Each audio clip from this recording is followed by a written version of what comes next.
place we didn't even know existed, and I've driven by it a few times. But it wasn't until a video the other day I seen on YouTube make me think. What's up, everybody? I-84 Wicked Explorers, WizAddy.com, and I didn't even know this mall existed. And I'm really into these small little tiny malls that have an indoor area. So if you look from the outside, look at this place. It looks like a strip mall. It doesn't look like there's any interior, and I wouldn't have even noticed it. So I seen a video the other day on YouTube that said the Watertown had a mall. Coincidentally enough, it's across the street from the Arsenal Mall, which I did a video like 6-7 years ago, right before they closed it. And it's good popular. Check it out. It's like the last look of the Arsenal Mall before they shut it down. I think they closed the interior of it like a week or two after that. But it's right across the street from that mall. So I'm gonna go and just check this place out and see what it looks like. It's probably gonna be a very short video. I can't imagine too much inside there unless I walk through the door and there's a hidden back area that no one even knows about. But we're in Watertown, Mass, across the street from the Arsenal Mall, and now it's called Arsenal Yards. And it's called the Watertown Mall. There's 2 anchor stores. There's a Target on one end, there's a Best Buy on the other end, and it looks like there's some exterior entrance to Carter's. I don't know if there's an interior entrance as well, but we'll find out. So we're gonna go check it out, see what happens.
Alright, so as I thought, not much going on in this mall. They have a security guard. So, good thing we came here. I just read an article from 2023, almost 2 years ago, that this mall is going to be planned to turn into parking for the Arsenal Mall across the street.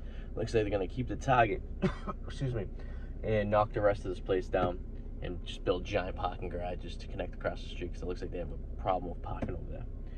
I love these small little malls. There used to be a bunch of these in New England, especially in Massachusetts. There was the Woburn Mall that was like this, really small. There was the there was a mall in Medford that was like that. I forget the name of that one. Arsenal Mall? No, Arsenal Mall was across the street over there. Meadow Glen Mall was like that. These like just tiny little malls that have a few stores in there, but it's so cold up here and it snows, it gives you somewhere to go and get some shelter and all that stuff. So yeah, it looks like the registry is the only thing keeping this mall, and obviously the Target and stuff. The Best Buys are kind of going out of business. No one's going to those anymore. Target's busy, but most of the people are at the parking lot over there. They're not going into the mall area, and the registry is packed. So as every registry in Massachusetts. If you don't know what a registry is, RMV, Registry of Motor Vehicles. I don't know what you guys call them around the rest of the country, but they're a shit show here in Massachusetts, and it's not an easy, what should we call it, easy experience ever. So there's also a big giant Chinese restaurant in there. It looks kind of fancy. It looks like it's very like knit to the culture, Chinese culture, whatever, or Asian. I don't know if it's Chinese, just Asian. I'm assuming Chinese. Yeah, that's it. Not much. I don't even know when this mall was built, but assuming by the architecture and the color design, if it didn't get a renovation, which I doubt, I'm going to say this mall was built early to mid 90s, judging by the colors of the tile, the furniture, the planters and stuff like this. It's very, very similar to the Square One Mall, which was built around the same time, mid 90s. Has the same kind of architecture as some of those similar malls built in the 90s. The front entrance over here actually looks like the entrance of the North Shore Mall, one of the entrances I should say, after the renovation in the early 90s. So, you know, pointy glass, open type stuff. Skylights, obviously, another 90s trend. They didn't do that before then. And also the tile, the color, everything yells 1990. So that's it. So Watertown Mall, get down here while you can, because I don't think it's going to last very long. I am assuming this is going to be a parking garage sooner than later. And I think the registry is the only thing keeping this thing a little bit alive. So thank you guys for watching. Please subscribe. Leave your comments below if you've ever been to this mall. If you know anything more about this mall, if you've been to this mall or anything like that, let us know. And please share with us. And we'll talk to you guys later. Have a good one. Bye.